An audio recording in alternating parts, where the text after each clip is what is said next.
that's way bigger than football. So all my tattoos, sometimes I say I have the whole Bible written on all my arms, but it's not just about the Bible, man. It's about how we treat people.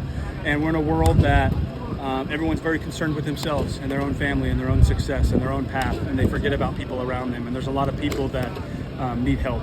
My mom battles with mental health and has had some suicide attempts in the past. I would say that it's just very important to me to treat people with kindness and treat people with love. What's that say right behind me? KJ. KJ up on the hill.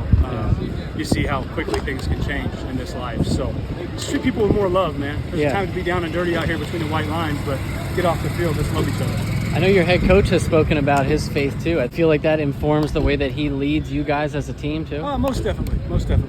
I got a lot of respect for Coach Connell and the way he treats people. I've noticed that I'm a big believer, and you don't have to hit someone over the head and say, I believe in Jesus. Some people should just be able to tell the difference. They meet you and they're like, man, you're just kind of on fire. You're just a kind dude. And I kind of get that from O'Connell. I see the way that he treats people. The quote I live by in my life is you can tell the measure of a man or a woman by how they treat people that can do nothing for them. So you don't just treat people good that can do something for you. I'm not going to just go find Kwesi Adolfo-Mensah and hug him up and love him up and say, you're my guy, and treat him well. I'm going to treat everyone the same way. And I see that in O'Connell. They better put you in front of the team meetings for some speeches. Oh, man, I would love to, brother. I would love to for sure, so I appreciate that. Yeah. On the field, going from Kirk Cousins to obviously Sam and J.J., what I guess strikes you the most about Sam and J.J. as quarterbacks, as leaders, being right alongside them in the line? I did an interview this offseason, but with Sam, it's just the way he filters in right away. It's just like have you been here for a couple of years, man? Like, it's just like he flows with the guys. He's confident. You can tell that he's going to be able to fill that role. And you sometimes with quarterbacks, especially guys that haven't been here and they're new, you wonder how quickly will they fill that role and have the confidence to be the guy, because you need that as a quarterback. You can't be going into a huddle or practice and be like, this guy's not confident, this guy doesn't really gel with the group. Sam did that instantly. JJ, I see why they drafted the dude first round in the pick that they did, because he's a good dude. He's a good human being. He's a stud. I love what they're doing with him. They're not just throwing him in the fire right away. I think they're giving him time to develop, and I put all my chips on that dude in a couple years, man. Yeah. Aaron Jones. The Packers got rid of him. Sure seems like he hasn't lost a step. I know we're early in camp, but do you get that read too? Oof, man. I don't know what it's like to cut like that and move like that, but man, it's just been fun to watch the way he gets after it. And he's just he's a soft-spoken leader. Yeah.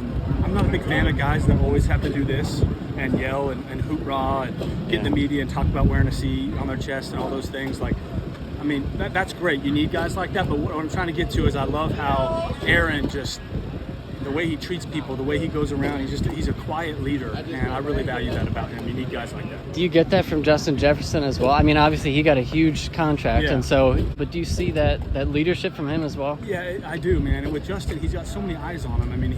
He's a top player in the whole NFL. Everyone on this team knows that he's a generational talent. You're not going to always be around a player like that. So I think that with Justin, he knows the eyes are on him. And what I've always been astonished by with Justin Jefferson, I've only been in the league 6 years, but it's to be a quality athlete like that and to bring your effort to the table every day like you do, and the smile and the energy and to be kind to guys that can do nothing for him has been really, really special, man. So I got a lot of respect for that. Last question for you. Everyone talks about the Lions. They talk about the promise that the Packers have, the Bears have. Do you feel like that same upside exists here in Minnesota, and that, maybe there should be a little more talk about you guys? 100%. That's what we're doing. That's what we're coming out every day and we're doing, because we believe in what this team can do. We believe in each other. We believe in the coaching staff.